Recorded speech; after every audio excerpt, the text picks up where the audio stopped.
Today, we're going to be talking about nonprofits. Seen as the unsung heroes of our society, nonprofits are a small group that plays a large role in our lives. From cleaning up the streets to providing food for the needy, there are more than 1.8 million nonprofits in the US, doing all sorts of things that you might not even realize. Nonprofits contribute to the larger idea of civil society and strive to make their communities better places. This is why it is so important to be involved in local nonprofits, such as the one that I will be talking about today, which is located in Eugene, Oregon. While Eugene is known for being the third largest city in Oregon and also being the home of the University of Oregon, many might not know about the vibrant art and culture of Eugene, which includes many organizations that make it possible. Located in the heart of Eugene, there is a nonprofit that brings joy to thousands of residents every day. So today, I will be talking about the Wow Hall, a nonprofit based in Eugene, Oregon. This nonprofit is a historic venue that has events and shows every month. The shows can range from big-name artists to local artists to even Shrek raves. The Wow Hall is unique from other concert venues, relying on volunteers and community support to keep the show running. They have a very committed staff, but also have a lot of volunteer roles, including box office, backdoor security, and many more as listed on the website. This is unique from other venues, as volunteers are able to come to shows for free while gaining experience for their resumes. The building that would later become the Wow Hall was erected in 1880, almost being 100 years old. And after almost being demolished in 1975, the community organized to make it into the Community Center for the Performing Arts, a nonprofit 501c3 corporation. So to find out about this incredible nonprofit and its history, I will be sitting down with the volunteer coordinator. My name is Brooke Everard. I'm the volunteer coordinator at the Wow Hall. The Wow Hall is the Community Center for the Performing Arts. People mostly just know us as the Wow. But we are a community center that performs inside of the building. The building itself is a Woodman fraternity house that was built in 1932.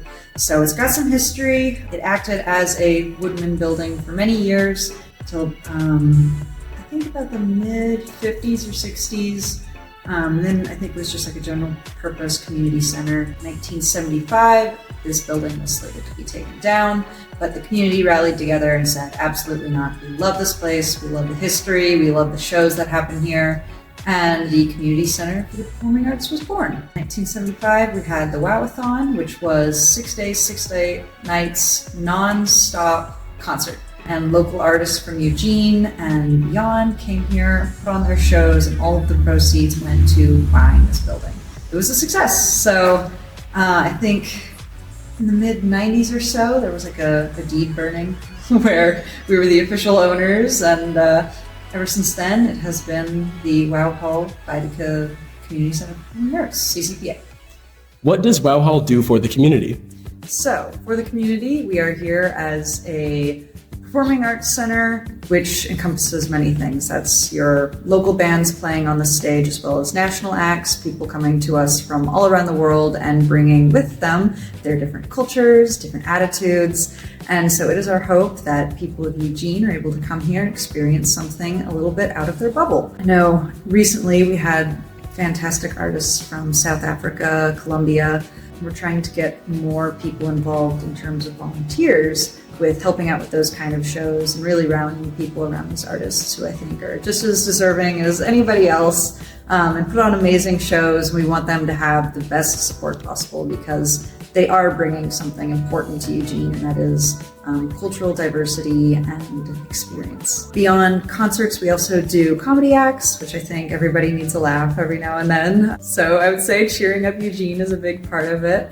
We also host various kinds of events for City Club, for local schools, some kinds of assemblies, business meetings, and then we also do just like general gatherings here. As a historic building, we also do once a year a historic tour. So we bring people in and kind of explain what's what around here, talk a little bit about just the architecture of the space, the history, the people that have used it, and how we hope to continue to use the building in the future. Where does the Wow Hall generate its revenue? So most of our revenue comes from our concerts. From what I understand, the split with our financing is about a 30-70, so 70% of the profits for any given night go to the artist. I think that's kind of a unique thing for a lot of artists in the area, depending on the venue. The house tends to keep quite a lot.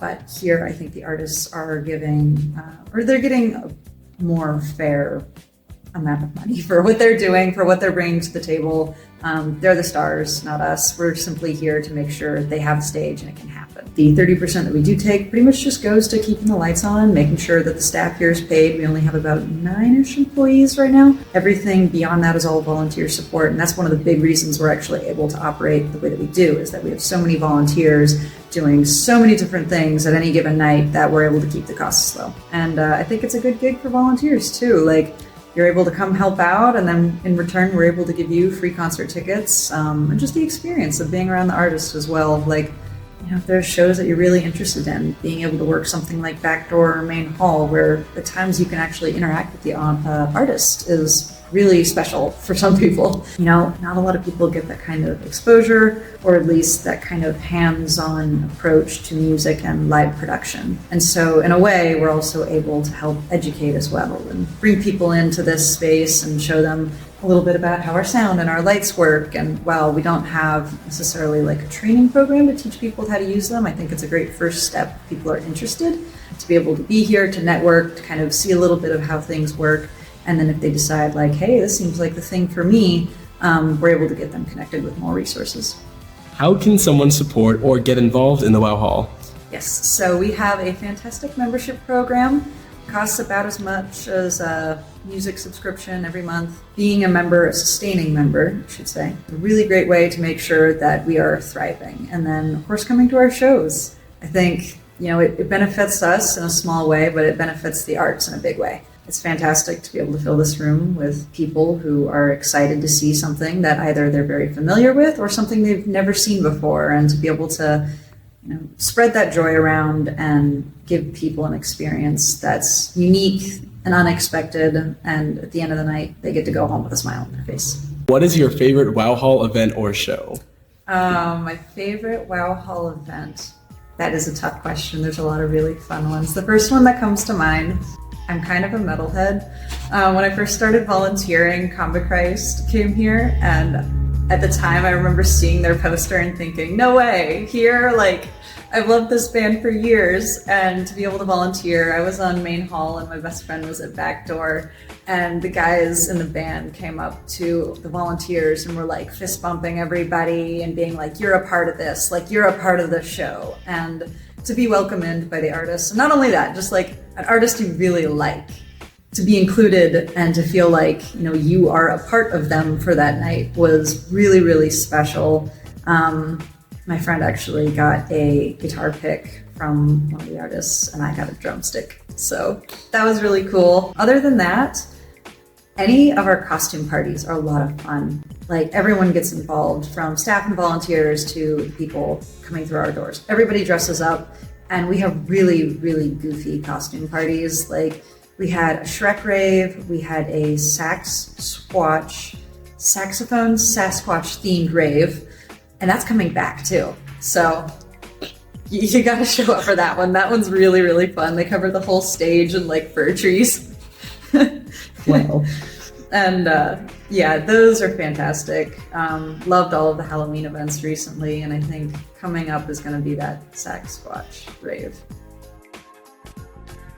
After talking with Brooke, I decided to take some time to volunteer and research the WOW Hall some more. During the past 8 weeks, I have volunteered at a lot of shows. The first show was a Bollywood horror DJ set, which is really cool because it brought together community members to celebrate a culture that many find very important. The next show that I did was the WOW Halloween, which was probably the biggest show. Everyone was in costume and it was a blast. The next one was the Witch's Ball, which was a great collection of performances that finished off with a very spiritual group activity. Armchair Boogie was a great folk band with a great crowd, and the Rainbow Girls had a beautiful stage and had some great crowd engagement. Necromantics was very fun and upbeat, and Jonathan Brooks was an incredible show with amazing vocals. The last show that I volunteered at as of now was Lizzie and the Triggermen, which was a great jazz group that also taught us how to swing dance. The reason why I bring all of these up is it shows how varied and unique all of the WoW Hall performances and events are. This is one of the reasons why the WoW Hall is so important, as the WoW Hall provides an affordable venue for families to come and enjoy different cultures and genres, and gives the community something to bond over. It also gives a platform for small artists to let them keep more ticket sales than most venues. Even artists like Nirvana, Pearl Jam, Chappell Roan, and Joey Valence Bray all got their start at this venue, and that's why I wanted to cover this amazing nonprofit. And not only is it used for shows, it is also a place that students can attend camps at or go to dance lessons, and even the City Club of Eugene can meet there, making it a real bastion of the community. It was amazing to learn so much about this incredible nonprofit, and I do plan to continue volunteering and coming to shows. And I hope that whoever watches this does the same. I want to say a big shout out to Brooke and the WoW Hall, and thank you so much for watching this. Have a great rest of your day.